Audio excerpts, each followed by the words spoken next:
Hey everyone, and welcome back to the channel. Today, we're re-diving into a topic that's always full of friendly fire and funny stereotypes. What do Canadians and Americans really think about each other? We share the longest undefended border in the world, but our views of one another can sometimes feel worlds apart. So, grab your maple syrup or your apple pie, and let's get into it. First up, let's talk about the classic Canadian stereotypes from an American perspective. The big ones? Politeness, a deep love for hockey, and saying at the end of every sentence. Many Americans see Canadians as this incredibly friendly, almost overly apologetic bunch. You know the joke. If you bump into a Canadian, they'll apologize to you. And honestly, there's some truth to it. This stereotype is often rooted in a genuine appreciation for the perceived kindness and civility of Canadian culture. It's seen as a refreshing contrast to the often more direct, fast-paced American way of life. Then there's the hockey obsession. For many Americans, Canada is synonymous with ice, skates, and the Stanley Cup. It's seen as a national religion, and they're not entirely wrong.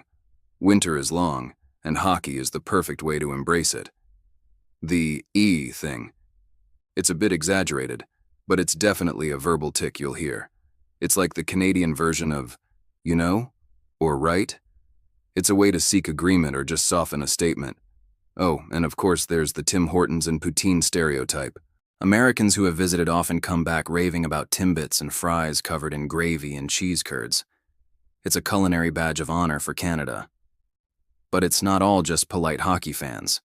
Some Americans also see Canada as a more liberal, socially progressive version of the US. Especially regarding things like healthcare. This can be viewed positively, as a model to learn from, or sometimes with a bit of skepticism, questioning its efficiency. There is also the perception that Canada is kind of like America, as little brother, or the quiet neighbor upstairs.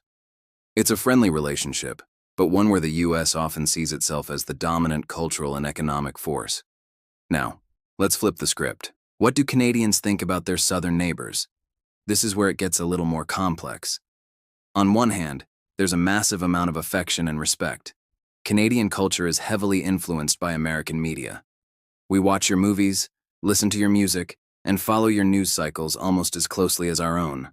Many Canadians have family in the States, travel there for vacations, and see Americans as generally friendly, outgoing, and optimistic people. That famous American confidence and can-do attitude is something many Canadians admire. However, Canadians also have some, let's call them, observations.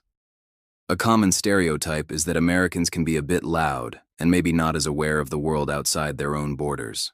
A classic Canadian travel experience involves spotting an American tourist from a mile away. This isn't meant to be mean-spirited, but more a cultural difference in volume and public presence. Canadians tend to be a bit more reserved, so the American style of open, enthusiastic expression can sometimes come across as boisterous. There's also a perception, fair or not, that some Americans lack knowledge about Canada. Every Canadian has a story about being asked if they live in an igloo, know someone named Doug, or if Toronto is the capital of Canada. It's Ottawa, by the way. While it's mostly just a funny annoyance, it feeds into a feeling that Canadians pay a lot of attention to the US, but that attention isn't always reciprocated. It creates a bit of a one-sided dynamic in the relationship. And of course, we have to talk about politics. Canadians follow American politics intensely because what happens in Washington has a huge impact on Canada. This leads to a lot of opinions. Canadians often view the American political system as very polarized and intense. The passion and sometimes extreme divisions are often seen as dramatic from a Canadian perspective. There's also a bit of pride in Canada's own system, particularly things like gun control laws and universal healthcare, which are often held up as key differences. So where does the truth lie? As always, it's somewhere in the middle. These are broad generalizations, and both countries are incredibly diverse. There are quiet Americans and loud Canadians. There are politically disengaged Canadians and globally minded Americans. The stereotypes are fun to poke at, but they barely scratch the surface of our two nations. What's truly interesting is that most of these stereotypes come from a place of familiarity, not malice. It's like teasing a sibling. You know them so well that you can pinpoint their little quirks.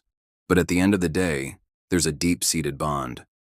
Americans often see Canada as a safe, beautiful, and friendly escape. Canadians, despite their critiques, see the US as a land of opportunity, excitement, and innovation. The relationship is a unique and special one. We are more than just neighbors, we are partners, allies, and friends. We share history, values, and a culture that is deeply intertwined. The gentle ribbing and playful stereotypes are just a part of that dynamic. It's a sign of a comfortable, long-standing friendship where you can make fun of each other without causing a real fight. Think about it. How many other countries can have their entire relationship summed up by jokes about apologizing too much or not knowing the other's capital city? It's a testament to how peaceful and positive the connection is. We rely on each other for trade, security, and even entertainment. We are each other's closest and most important ally. So what do you think? If you're American, what's your perception of Canada? And for my fellow Canadians, what stereotypes about Americans do you hear the most? I'd love to read your stories and opinions in the comments below. Let's keep the conversation going, but remember to keep it friendly, just like our two countries. Thanks so much for watching today.